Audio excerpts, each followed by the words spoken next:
Good evening. Welcome to Money Magazine. On the show tonight, smart solutions for a smarter city and watching the market head straight up. Do investors need more fuel or a parachute? Now, some headlines.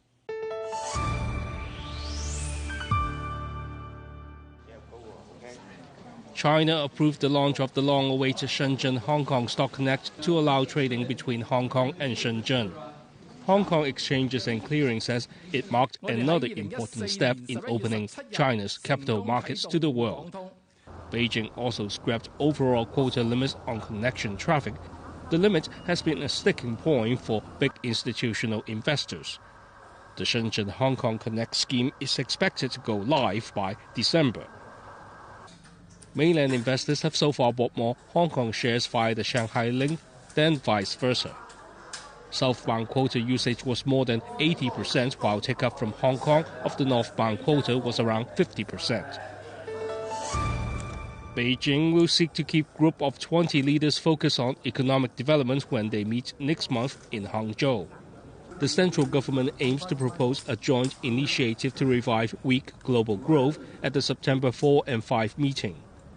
Beijing seeks to avoid political issues such as its territorial disputes in the South China Sea.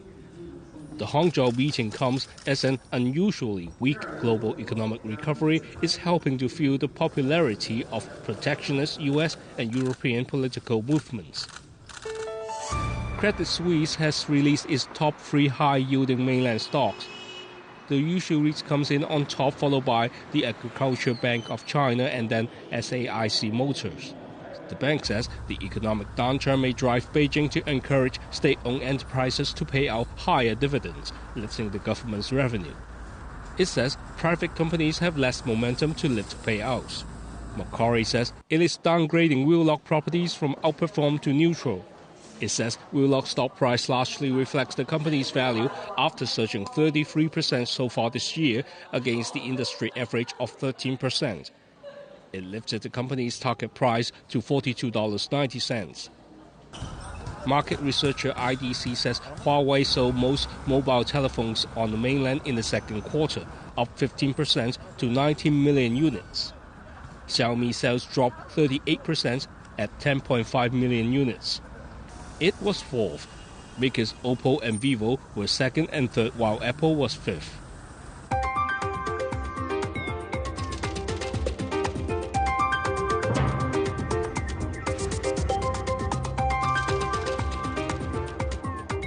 The market would focus on the transaction volume of the Hong Kong stock market to see whether there is a greater amount of Chinese funds to move to Hong Kong in order to capture those stocks with the same sector but with lower valuation compared to those listed in Shenzhen.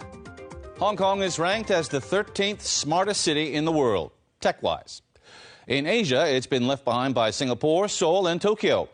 A few entrepreneurs are taking action to help the city catch up. Charlotte Law reports on how little inventions contribute to Hong Kong's smarter future. This 4-meter-high green board in Wan Chai is called a tree, but it's so much smarter.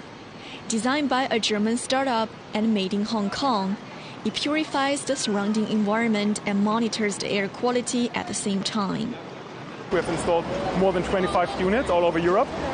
And so it is our first project in Asia.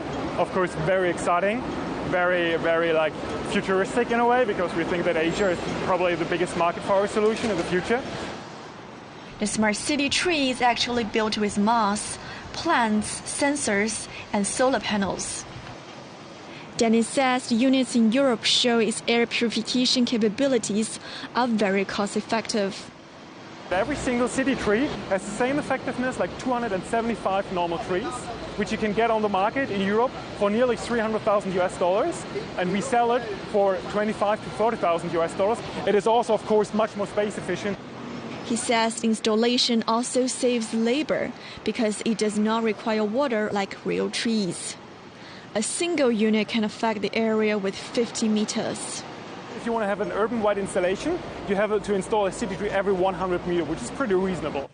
Dennis and 2 companies in Hong Kong invested the money and manpower in the project. A local technology company helped Dennis build the tree in just 8 weeks. Its managing director says they'd like to install more. We hope the Hong Kong people will see this is the start of something. And then we see the impact to the city. Yeah. Hopefully more tree will come, and then we work out a commercial model. Technology giant Microsoft is Dennis' other partner. It is analyzing the data collected by the tree. Its general manager says the data will not only show the effectiveness of the purification, but also predict air quality.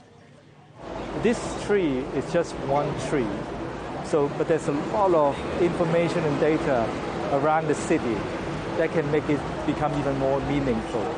But it's not just telling you what happened yesterday, but the ability to telling you what happened in the future, to predict the weather quality, the UV. Computer and engineering professor Yang Qiang says the development of a smarter city relies on gathering a variety of data. Smart city is to have a digitized mirror image of the city and of our buildings and of our homes, of our lives, basically, so that we can understand it better and we can control it better. This hotel in Shangwan has invested about 30 million Hong Kong dollars to make itself a smarter business. We have about 22 new high coefficient items we put into this hotel. We saved 260 kilowatts of energy per meter square per year. If you translate that into money terms, it's basically we saved 3.3 million Hong Kong dollars per year. A solar panel on the rooftop is used to heat the water. One of the major elements that helped them cut energy costs is this intelligent fan core unit. If you compare our intelligent fan coil units to the conventional ones, because every single building you need a fan coil unit, we immediately could save 87% of energy. In all, the hotel uses 58% less energy with the smart approach. In fact, we have other clients ask us to do it. A smart environment is one of the 6 major components of a smart city as it is defined in a government research paper. The other 5 are smart economy, smart people, smart mobility, smart government, and smart living. This local technology company invented a set of devices that allows one smartphone to control all the air conditioners and fans in a 3-bedroom flat.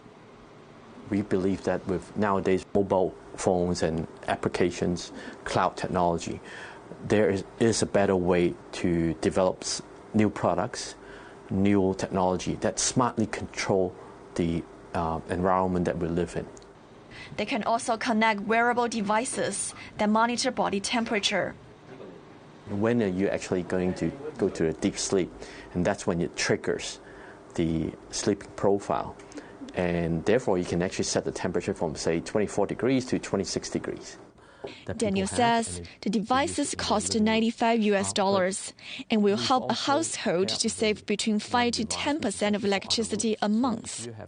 We'll basically have less greenhouse gas emission as well. He says similar products can be used to connect smartphones with any home appliance that can be controlled with infrared signals, Wi-Fi, or Bluetooth. Government statistics show that each person in Hong Kong possesses 2.3 mobile devices. The CEO of this local company wants to use mobile technology to make life in the city more efficient. His apps help reduce waiting around to buy stuff, from a cup of coffee to movie tickets. The company is working with the major theaters and movie distributors to provide all the ticket information in the city in just one app. We try to convince them the mobile phone is one of the promotion channels for them to reach out the largest audience, so apart with their traditional promotion channels. Willie says watching a movie is usually associated with other types of spending. His app will also provide information like what restaurants and other retail shops are nearby the cinema. Most of the cinemas is actually located with the shopping malls. There's a lot of retailers, a lot of brands, so that we can pop up with the nearby promotions. This entrepreneur is the chairwoman of Smart City Consortium, an association that is dedicated to promote public awareness and assist the government in building a smarter city. New tech will help us a lot in moving towards a smarter way of life. There are a lot of smart city applications, just like what you have mentioned, which are very interesting and useful. How can they really apply it or implement to the whole of Hong Kong? And we require a lot of effort to mobilize the people in using it and adopting it to become their way of life. Coming up on Money Magazine, two stock pickers go head-to-head. Please stay with us.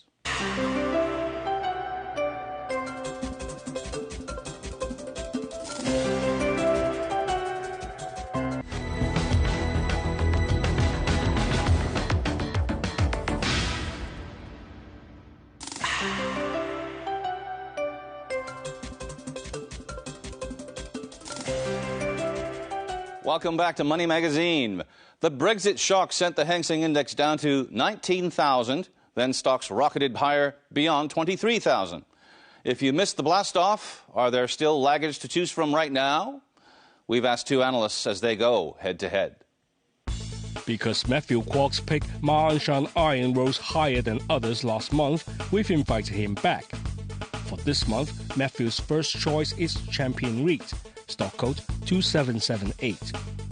Champion REIT reported a pretty strong rental income growth in first half this year, and Three Garden Road is the key growth driver for the period. And actually, the rental income from the property achieved a 22% growth in first half to $567 million. The office occupancy rate at Three Garden Road improved from 91.2% last year to 95.1%. For the first half of 2016, Champion REIT reported a net profit of $705 million, up 15% from the same period last year. Due to lack of Grade A office space in central business districts, we think there are some further rental renewal in the coming months, which could give Champion REIT a good support on rental income. Matthew says Champion REIT's commercial property in Mong Kok has also put the investment trust in a strong position. Despite a soft retail market in Hong Kong, Langham Place Mall still recorded mild growth in rental income. The growth in base rent can more than offset the decline in turnover rent, and we still the property could give a resilient rental income for the REITs. Langham Place rental income grew 3% to $397 million. The Mong Kok property also has office space for rent. The stock is trading at a 50% discount to its net asset value. Matthew expects a 4% dividend yield for shareholders. Because the mandate of REITs, they have to pay out at least 90% of their distributable income to shareholders. And I think 4% dividend yield is quite attractive right now. Are there any risk investors need to pay attention to when investing in Champion REIT? The first one is the weaker than expected retail market in Hong Kong that may hurt Langham Place Mall rental income. Then second one is the unexpected increase in U.S. interest rate, which we think is highly unlikely. Matthew sets his target for Champion REIT at $5.20. Stop loss is $4.20. Matthew's second pick is cinema operator IMAX China, stock code 1970. IMAX China reported pretty good earnings figures in first half. With its revenue was up 25% to $55 million US. In the first half of 2016, the company signed to open 79 new theaters. It now has more than 300 theaters across mainland China. It has recently agreed to work with one of the biggest shopping mall and cinema operators in the country. IMAX China has signed a new agreement with Wanda Cinema to build 150 more theaters for Wanda, bringing the total commitments from Wanda to over 360 theaters. We think the strong network expansion will give IMAX China a pretty good recurring income in coming years. Box office receipts in China was 44 billion yuan last year, up 48% from 2014. Matthew's targets for IMAX China is $50. Stop loss is set at 42. Matthew's challenger this month is Dickie Wong of Kingston Securities. Dickie's first choice is Xinyi Glass, stock code 868. This company is a key leading glass manufacturer in the whole wide world, especially in China. I think their profit margin will improve in the second half of the year. I still have a very positive point of view towards that stock. Dickie says Xinyi has a wide array of products for buildings, automobiles, and mobile devices. The float glass industry is their main source of income.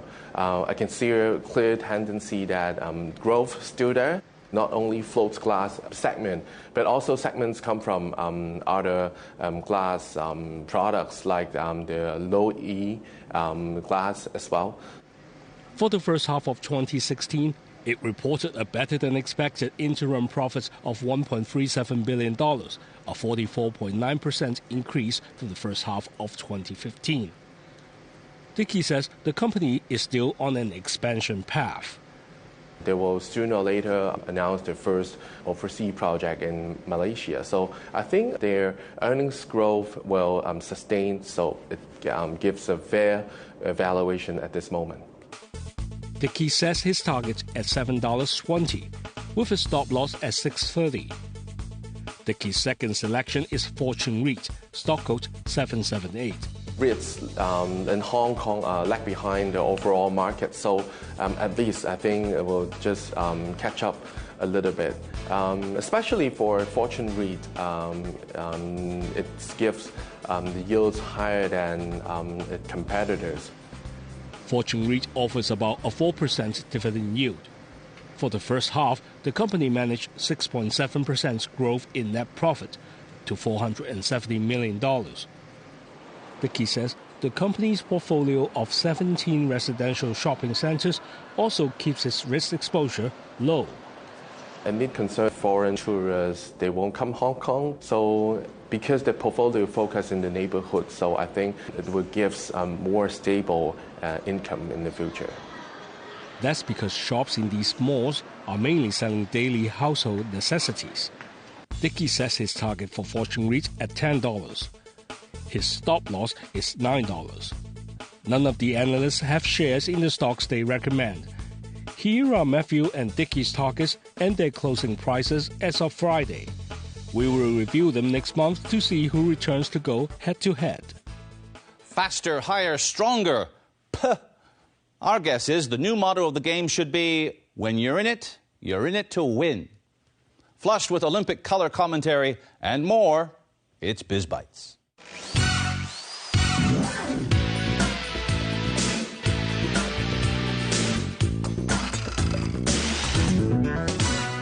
Yes, green, not gold, was the color of the day at the Olympic diving venue.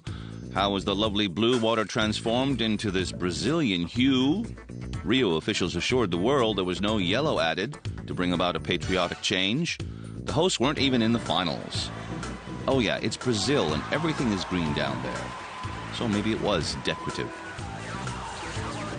The silver lining of this story: add a little yellow to the blue, and a greener pool makes the water more visible for the divers. Okay, we admit it, we're taking the micturation here a bit. The wrong chemicals were poured into the pool. It and Rio officials were drained by the whole experience. Plenty of greenery down at the rowing venue, where the Irish color of the day is silver, after two Olympic heroes of the Emerald Isle made the whole country smile. Fresh off the podium after the rowing competition, the Irish silver medalists Paul and Gary O'Donovan proved to be number one, finishing their post-race duties. They clinched the medal, but they're not allowed to clench afterwards. I had to go and do this doping control thing, so I was there for an hour or two trying to take a pee then into a cup for them, so after about 10 litres of water as well, so it's full up now, to be honest. Yeah, he's a great crack though, anyway. These two whizzes really take the cake. Moving along our color palette, a taste of revenge on the mainland with a dash of petrol and a whiff of burnt rubber. Both of these drivers saw red after the Range Rover on the left hit the Landwind on the right. Notice anything peculiar about the two? Only something similar. Cloning is supposed to be a scientific challenge, but Chinese manufacturers have proven they can clone anything. They should be careful, though. This may be a dish of manufactured revenge. Best served cold.